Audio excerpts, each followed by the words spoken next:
हरे कृष्ण। आपका दिन शुभ और मंगलमय हो। प्रश्न है कि हम सहते रहें या विरोध करें। देखिए, दोनों गलत हैं। सहना भी गलत है और विरोध करना भी गलत है। लेकिन फिर क्या करेंगे? सहना मतलब क्या होता है? वो लोग आ रहे हैं, कुछ हमारा शोषण हो रहा है। सहने से क्या होता है? शोषण होता है। लोग आ रहे हैं, माँ बोले, वो फिर वो कुछ बोलता है, कुछ करता है, तो कुछ समय के बाद ऐसा होता है कि बोलेंगे हाँ मारो मुझे, मैं क्या करूँगा, मैं ऐसे ही हूँ, मुझे मारो। तो इस प्रकार से रोते रोते रहेंगे और वो प्रेशर बढ़ता रहेगा अंदर। जो शोषण होता है किसी का, वो सहते रहते हैं, सहते रहते हैं, सहते रहते हैं। ऐसा प्रेशर कुकर की तरह उसका प्रेशर बढ़ेगा। उसके वजह से बहुत सारे चीज़ होते हैं। पहला चीज़ होता है, उसका गुस्सा बढ़ जाता है और आगे जाके उनको पार्किंसन जैसे बड़े बड़े बीमारी आ सकते हैं। नहीं तो उसका बीच में कभी गुस्सा बर्स्ट हो जाता है और ज़ोर ज़ोर से चिल्लाने लगते हैं और नाना प्रकार के चीज़ करते हैं। तीसरा होता है, डिप्रेशन में चले जाते हैं और कुछ लोग ऐसे सहते सहते आत्महत्या भी कर लेते हैं। तो ये सहना बहुत डेंजरस है। और कभी कभी सारे पब्लिक में चिल्ला देते हैं और बड़ा एक सीन क्रिएट कर देते हैं। तो कभी कभी मीटिंग में चिल्ला देते हैं लोग, तो सभी के सामने, और बहुत बेइज्जती हो जाती है उनकी। तो ऐसा सहन करना भी एक तरह से गलती है। मैं बता रहा था कि हम लोग शोषण होते हैं, किसी ने मुझे शोषण किया तो वो मेरा गलती है, क्योंकि करने नहीं देना चाहिए किसी को, क्योंकि वो हमारे लिए बहुत डेंजर है। शोषण हो रहे हैं तो हमारे लिए बहुत डेंजर है, कभी करने नहीं देना चाहिए। फिर क्या करना चाहिए? विरोध करना चाहिए। वो भी गलत है, क्योंकि हम विरोध कर रहे हैं तो क्या कर रहे हैं? हमारे गुस्सा को प्रकट कर रहे हैं। तो वो भी बहुत डेंजर होता है। पब्लिकली बोलेंगे, उसको चिल्लाएंगे, इसने मुझे ऐसा किया, ऐसा किया। मैं जाके इंटरनेट में सारे लोगों को बता दूंगा, एक वीडियो निकाल के यूट्यूब में डाल दूंगा और पेपर में जाऊंगा, न्यूज़ में जाऊंगा। इस प्रकार से लोग भी उसका विद्रोह करते हैं कि ये गलत है, ये आदमी ऐसा है, ये आदमी ऐसा है।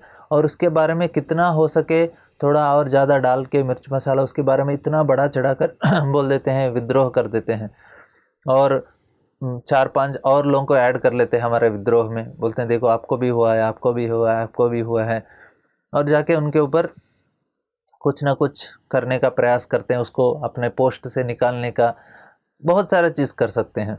तो ये दोनों चीज़ भी गलत है। एक एक्सट्रीम, दोनों चीज़ एक्सट्रीम है। एक एक्सट्रीम है वो हमारे लिए हानिकारक है, दूसरा भी एक्सट्रीम है, कुछ भी हो सकता है। तो फिर बीच में क्या होता है? बीच में होता है वो कम्युनिकेशन। तो सही तरह से हम उस व्यक्ति को समझाने का, नहीं तो हमारा चीज़ को उनको बताने का कि ये चीज़ हो रहा है और ये चीज़ सही है, ये चीज़ गलत है। सीधा सीधा व्यक्ति के साथ हमारा वार्तालाप होना चाहिए, तब जाके दोनों चीज़ से बच सकते हैं। अभी कोई व्यक्ति ने किस प्रकार से व्यवहार किया, हमको अच्छा नहीं लगा, हम सीधा जाके उनको बता सकते हैं, देखिए मुझे आपसे कुछ गुस्सा नहीं है, कुछ नहीं है, लेकिन ये जो व्यवहार है आप जो मेरे साथ कर रहे हैं, शायद मुझे लग रहा है कि ये मेरे लिए अच्छा नहीं है और ये मुझे लग रहा है कि ये मैं सहन नहीं कर पाऊँगा। तो आप बताइए क्यों ऐसा हुआ है। जो व्यक्ति कम्युनिकेट कर सकते हैं वो हर समय उनका मन शांत रहता है।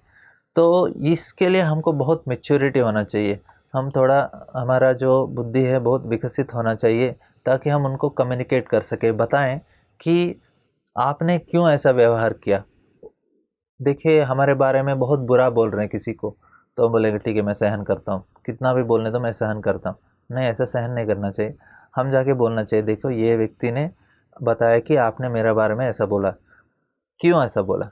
तो हम डायरेक्टली उनको बता सकते हैं कि आपने ऐसा बोला, मुझे शायद अच्छा नहीं लग रहा है, क्यों आपने किया, मेरे से क्या तकलीफ़ हो रहा है आपको। तो हम ओपनली कम्युनिकेट करते हैं। तो क्या होता है, वो व्यक्ति समझ जाता है कि अरे मैंने कुछ गलती की, ऐसा नहीं करना चाहिए। वो बोलेगा ठीक है मैंने नहीं किया, नहीं किया बोले तो भी चल जाएगा, हम उसको छोड़ के आगे बढ़ना चाहिए। ताकि क्या होगा कि अगली बार नहीं करेगा, उसने एक्सेप्ट कर लिया, ठीक है मैंने किया, ऐसा हो गया। वो कुछ जस्टिफाई करेगा क्योंकि आपने ऐसे किया, बोलना ठीक है मैंने ऐसे किया, आपको लगा दुख, मैं अगली बार से ऐसा नहीं करूँगा। तो क्या हो रहा है इसमें, हम कम्युनिकेट कर रहे हैं। तो बीच का एक स्टैंड होता है। तो अर्जुन ने वही किया, बोला पहले युद्ध करूँगा, बाद में देखा ये हमारे लोग हैं, बोले मैं जंगल जाऊँगा और भीख मांगूंगा। तो एक तरह एक्सट्रीम है, मैं उनको मारूंगा नहीं तो भीख मांगूंगा, लेकिन बीच में और एक स्टैंड है, वो भगवान बताना चाहते हैं, एक बैलेंस लाइफ होता है। जो बैलेंस लाइफ में कोई भी एक्सट्रीम स्टैंड में नहीं जाता है, कभी भोग रहता है कभी त्याग रहता है, बोलेंगे अभी एंजॉय करूंगा नहीं तो सब कुछ त्याग के चला जाऊंगा, नहीं। एक बैलेंस लाइफ है, उसको आर्ट ऑफ लिविंग बोलते हैं, आर्ट ऑफ वर्क बोलते हैं कृष्ण।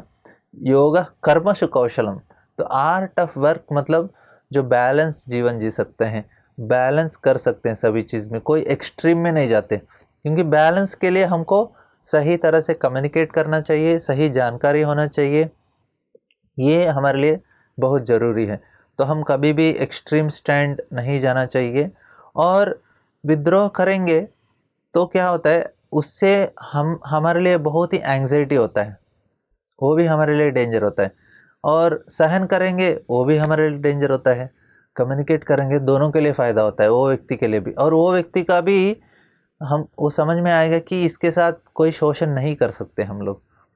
तो शोषण किस व्यक्ति का होता है, कम्युनिकेट नहीं कर पाते। वो बता नहीं थे कि हमको डायरेक्टली बोलना चाहिए, अभी जो व्यक्ति से हम नफरत नहीं करना चाहिए, कुछ उसका गुस्सा नहीं होना चाहिए, उसने हमारे प्रति कुछ बात बोला, कुछ किया, डायरेक्ट देखो आपने किया, शायद ये अच्छा नहीं है और मुझे अच्छा नहीं लग रहा है। हम सीधा सीधा कम्युनिकेट करना सीखना चाहिए। और जो हम किसी को नहीं करना चाहिए इस प्रकार से। देखिए हम करते हैं तो हमको भी होता है, तो हम किसी के प्रति विद्रोह करेंगे तो हम सेट करेंगे ना एग्जाम्पल। तो हाँ, जिस प्रकार से हम एग्जाम्पल सेट करेंगे तो नीचे से हमको भी विद्रोह होगा, हम किसी को शोषण करेंगे तो हमको भी होगा। तो दोनों चीज़ हमको नहीं करना चाहिए कि हमारे प्रति भी होगा एक दिन। कोई विद्रोह करके राजा बनता है तो उसको हर समय डर लगता है कि कोई विद्रोह करके मुझे उतार देगा। और जो व्यक्ति शोषण होता है वो भी किसी को शोषण करने का बहुत ही चांसेस होता है। तो इसलिए हमको दोनों नहीं करना चाहिए ताकि हमारे प्रति भी ना हो। और हम भी देखना चाहिए क्या गलती हो रहा है, ठीक तरह से समझ के हमको व्यवहार करना चाहिए ताकि किसी को डिस्टर्बेंस ना हो। और जो व्यक्ति हमको शोषण किया, ऐसा किया, कुछ गलत कर रहे हैं, तो वो व्यक्ति को कभी हम नफ़रत नहीं करना चाहिए। कभी भी वो व्यक्ति और उनका एक्टिविटी को सेपरेट करके तब जाके हम कम्युनिकेट कर सकते हैं। देखिए आप बहुत अच्छे हैं लेकिन आपने जो काम किया ना वो मुझे अच्छा नहीं लग रहा है, तो इस प्रकार से हम उनको समझा सकते हैं। कोई भी बॉस हो, कोई भी हो, हम मेच्योर होके कम्युनिकेट करना सीखेंगे तो हमारे लिए वो कॉन्फिडेंस हमारे अंदर होता है, तो हम वो सिचुएशन अच्छा हैंडल कर सकते हैं। बहुत सिंपल है, ऑफ कोर्स सिंपल बोलने में है लेकिन प्रैक्टिस करने के लिए थोड़ा प्रैक्टिस लगता है, उसके लिए हमको साधना करना पड़ता है। सुबह उठ के थोड़ा जप करके हम अपना साधना बढ़ाते हैं तो हमारा जो बुद्धि का विकसित होता है और हम अच्छे से दूसरों के साथ व्यवहार कर सकते हैं, कम्युनिकेट कर सकते हैं। हरे कृष्ण।